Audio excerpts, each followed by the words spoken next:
The drive up to the cabin had always been my escape. The long winding road through the pine trees, the sunlight slanting through the branches, and the faint smell of cedar and earth. It all felt like therapy. After months of working double shifts, chasing deadlines, and pretending that I'm fine meant anything, this vacation was supposed to be my reset button. The cabin wasn't just a place, it was ours. My parents bought it when I was 16, and it had become the family's summer sanctuary. But as the years went on, I was the only one who still visited regularly, maintaining it, paying for taxes, and even remodeling the kitchen last spring. So when I parked my car in the gravel driveway that morning, I felt a rare peace. I rolled down the windows, took in the sharp mountain air, and smiled to myself. Finally, I murmured, a week of nothing. The front door creaked open like always, the familiar scent of pinewood polish welcoming me. I set my bags down, humming a song that had been stuck in my head since the drive. But then something felt off. A low humming noise came from the back of the house, metal grinding, tools clanking. Frowning, I walked toward the hallway that led to the master bedroom.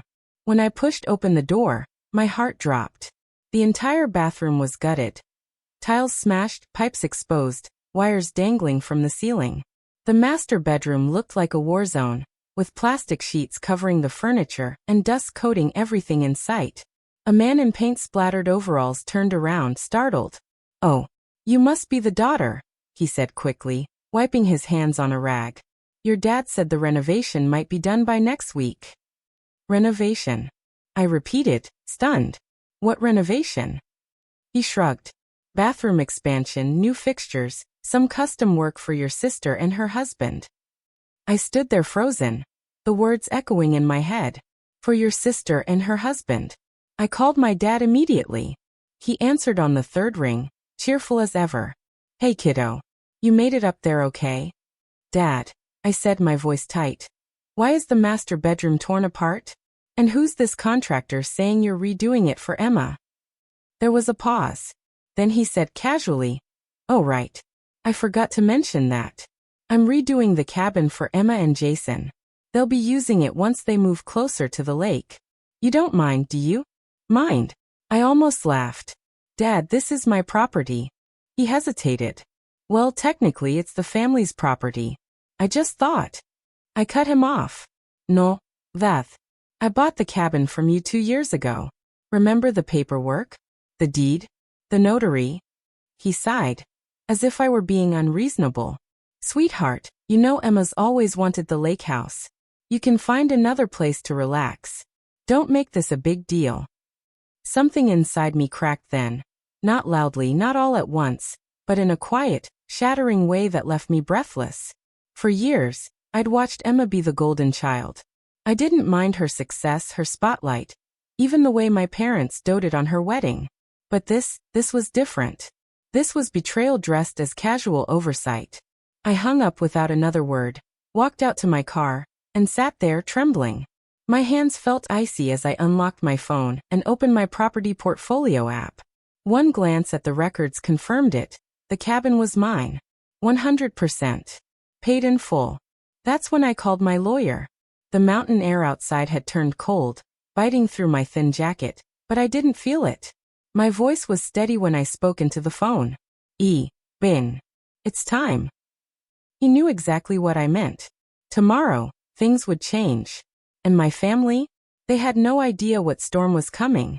I barely slept that night. The moonlight spilled through the car window as I sat in the driveway, phone in hand, staring at the cabin that used to feel like home. Every creak of the woods, every whisper of wind against the trees, seemed to mock me. I wasn't angry yet, just hollow. Betrayal does that to you. It steals your ability to react right away. You just sit there, replaying every moment where you trusted too easily, forgave too quickly, loved too blindly. By morning, I had already spoken to Ben, my lawyer and one of the few people I trusted implicitly. He was calm, composed, and surprisingly unsurprised. "You always said they took advantage of your generosity," he reminded me, his voice steady. "Now it's time to stop letting them." "Do it," I said simply. "Follow through with everything we planned." He didn't need more details. For months, I'd been managing my parents' rental properties, my sister's startup building, and the small lakeside cottages they let to tourists. It was convenient for them, me being the family's financially savvy daughter. What they never seemed to remember was that most of those properties were in my name. They'd transferred titles to me temporarily years ago for tax benefits and paper simplicity. And somehow, they just never asked for them back. Until now, I'd never used that power.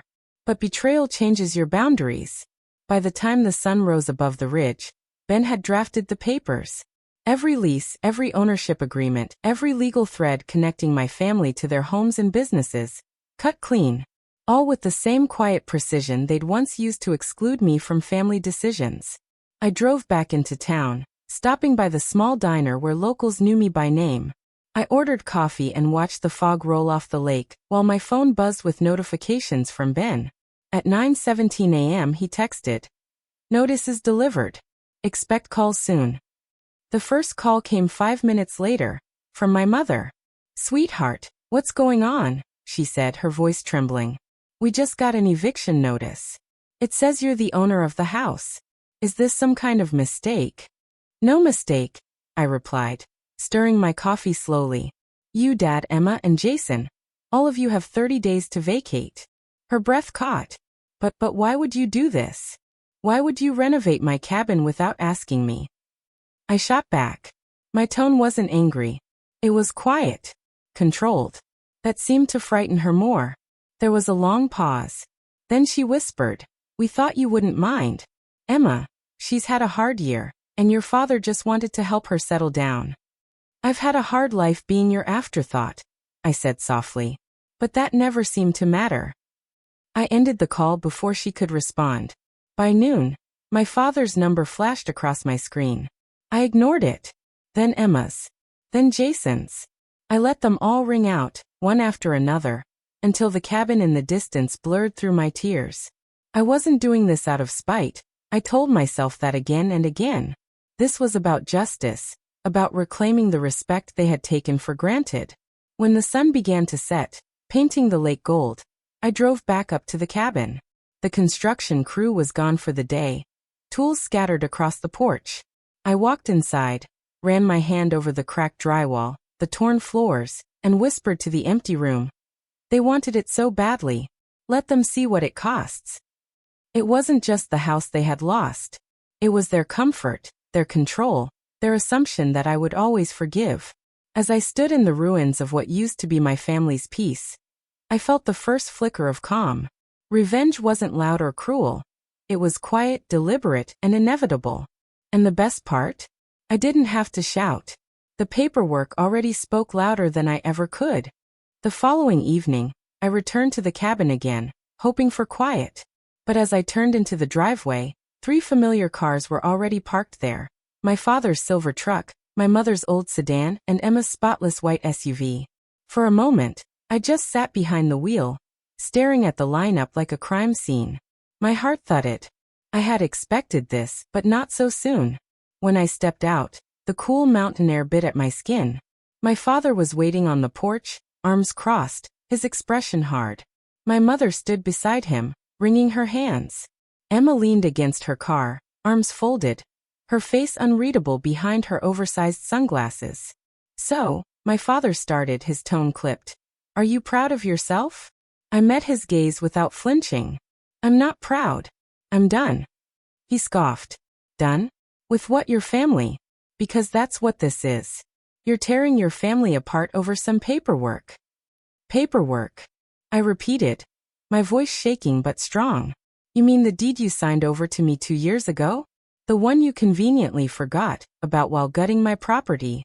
"Don't exaggerate," he said, taking a step forward. "It's still a family home. We just thought Emma could use it." I turned my eyes to my sister. "You thought, or she thought?" Emma finally pushed off her car and walked closer, her heels clicking against the gravel. "You're blowing this out of proportion, Harper. It's just a cabin. You barely even come up here anymore." I laughed, sharp and humorless. "That's rich coming from you. You wouldn't last one weekend here without Wi-Fi and wine delivery." Her face tightened. "God, you're always like this. Bitter about everything." Mom and Dad do one nice thing for me, and you lose your mind. One nice thing. I stepped forward, my voice rising.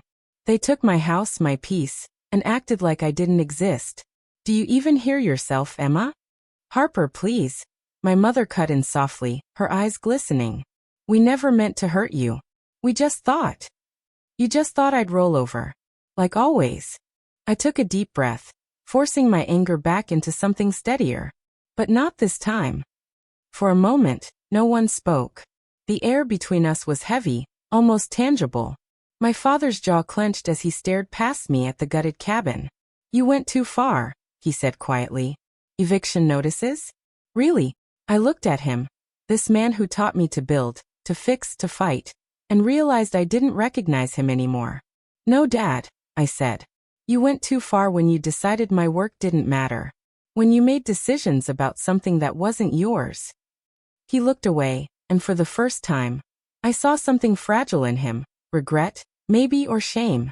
But then Emma spoke again, cutting through it all. So what now? She asked coldly. You kick us all out and sit here alone, queen of your empty kingdom? I smiled faintly. No, Emma. I rebuild. I start over. Alone maybe, but free. She rolled her eyes and turned back toward her car, muttering something under her breath. My mother started to cry softly, and my father just stared at the dirt like he could dig up a version of the past where this didn't happen.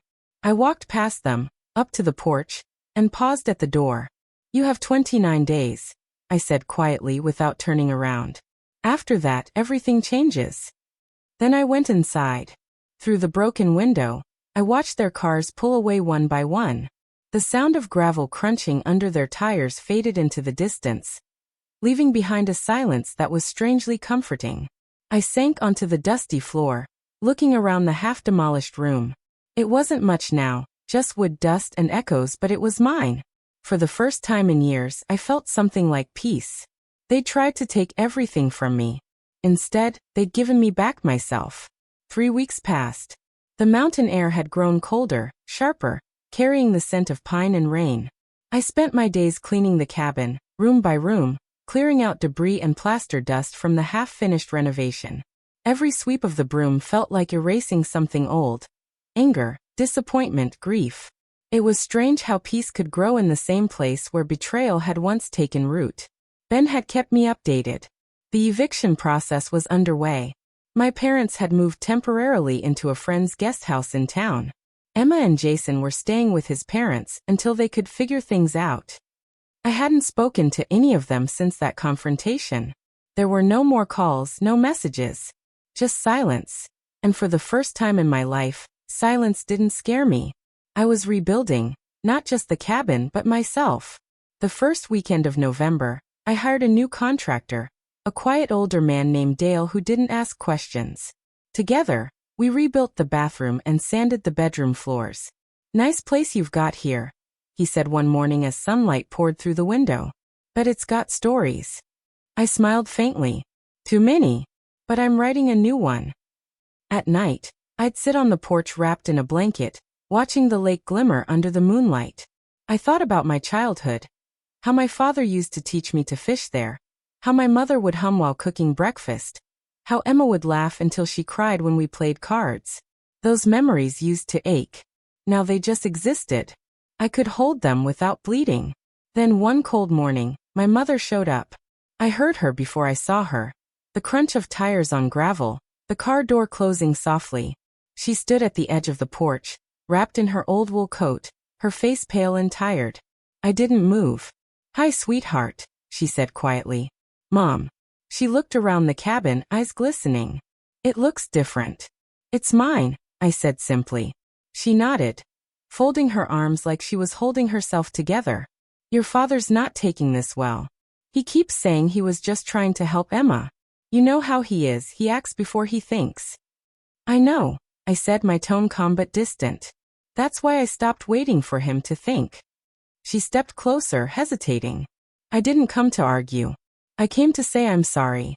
The words hung between us, fragile and trembling. I had imagined hearing them 100 times, but now that they were real, I didn't know what to do with them. I should have stopped him, she continued, tears streaking down her face. I saw the papers. I knew the cabin was yours.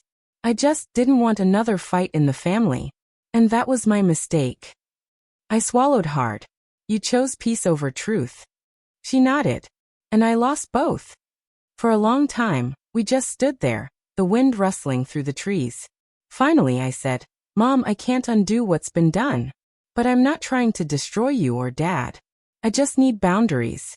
I need them to mean something.